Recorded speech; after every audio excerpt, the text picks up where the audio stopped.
What's up, guys? How you doing? It's your homeboy Cowboy Crunk coming to you from Manama, Bahrain, and just checking in here with this Andy Dalton thing. I've had my thoughts on it. I've been pushing ideas across the internet a little bit. You know, I haven't been doing my videos like normal, but my thoughts on this, if you've watched my last few videos, something is just not right sitting with the organization and Dak Prescott right now, and I don't think it has anything to do with Dak. Nothing wrong from his playing level, from his demeanor to the team, you know, locker room presence. None of you guys know all that is exceptional. The problem is, and we're seeing other teams do this, and this is what I've been saying, some of these teams are wanting to step away from these high-paid quarterbacks. These quarterbacks on their rookie deals are allowing you to bring players in and do more development in other areas.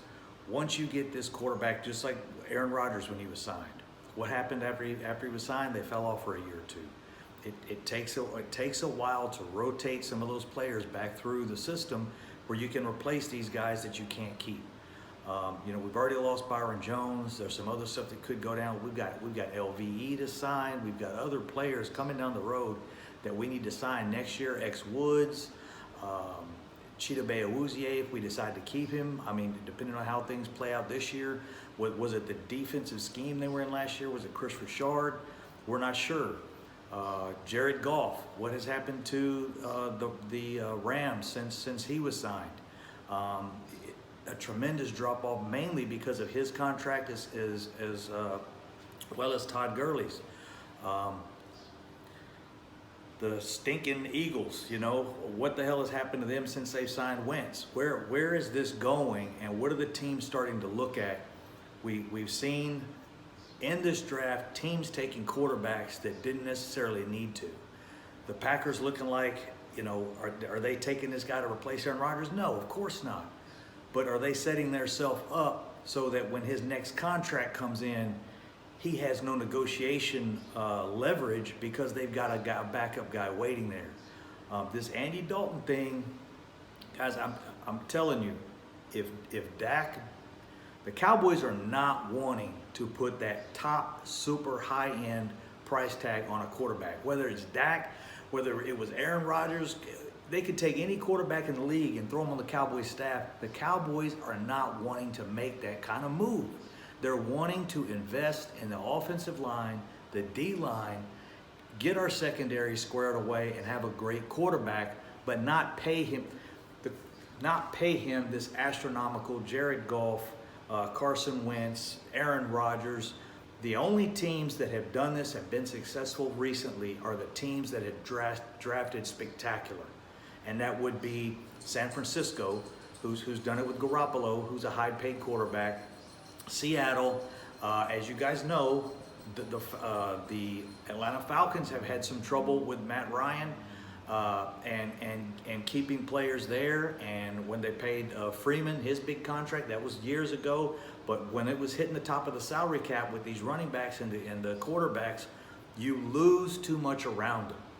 So that's all I'm trying to say. I have no issues with Dak. To me, he's a top 5 quarterback. If I could pick quarterbacks in the league without money being discussed, without throwing that out there, because of his durability, because of his age, to me, he's up there in the top 5.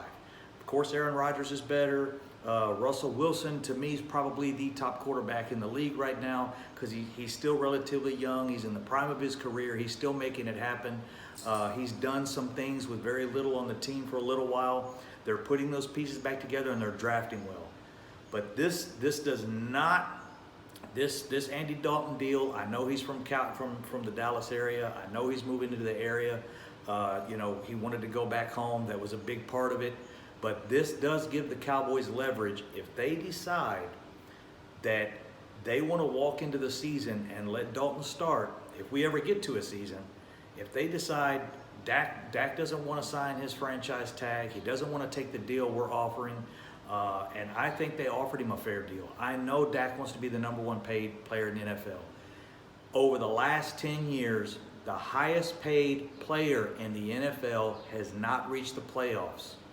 That's the quarterback position, the number one position in all of sports, worldwide, football, hockey, ping pong, whatever you want to call it. Any team sport, if there's team ping pong, any sport in the world, the quarterback is the most dominant, most prolific player that affects the outcome of a game more than in any sport. You could take a starting pitcher for baseball, but they only play about 25, 30 games a season. You know, our quarterback starts every game. I understand, and they deserve the increase in salary between, you know, offensive tackles and D linemen. There is a huge jump, but it's getting out of control. The teams aren't wanting to pay it, and it's evident because every quarterback that's signed in the last 10 years, they're not making the playoffs, and it's happened twice in the last 10 years. Eli Manning made the playoffs as the highest paid quarterback in the league, was out in the first round, and as well as his brother Peyton Manning made the playoffs, and they were out in the first round after their first round bye, but neither one of them have gotten, you know, and the other eight times the quarterbacks that are the highest paid in the league don't even make the playoffs. So it's something that's trending right now. Analytics is big. Watching stats. If you look at stats, they're all the teams are doing this now. They're crunching stats and seeing where value per position, value per player, and those type things are coming through. That's one of the reasons the running backs have fallen off. To pay a running back, it just doesn't make sense to give a long-term deal on a player that's probably going to have a 4 to 5 year career. You get them on a rookie deal, and at the end of their rookie deal, they're basically at the end of their NFL life. So just something I'm pointing out, guys. I'm not hating on Dak. I hope he ends up being our quarterback, but these teams are going away from overpaying these quarterbacks and breaking the market and resetting the market. And the Cowboys, I think they want to do this different. The Eagles drafted a quarterback. The Packers drafted a quarterback. A lot of these teams are wanting to go out, get a rookie quarterback, ride them through that deal, and see what else they can put around him and see how it plays out. Because there's just too much money left on the table when you have one of those rookie quarterbacks that's in a rookie contract, especially a first round draft pick. You're looking at a 5-year deal that amounts to 1 year of what Dak Prescott would get paid. And you can take that money and put pieces around him.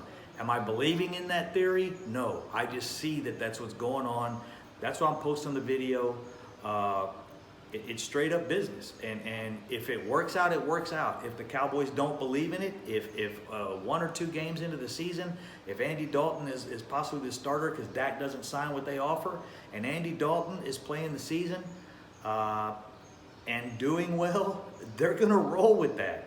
And they're gonna make Dak sign what they want, or I'm hoping it doesn't happen that way.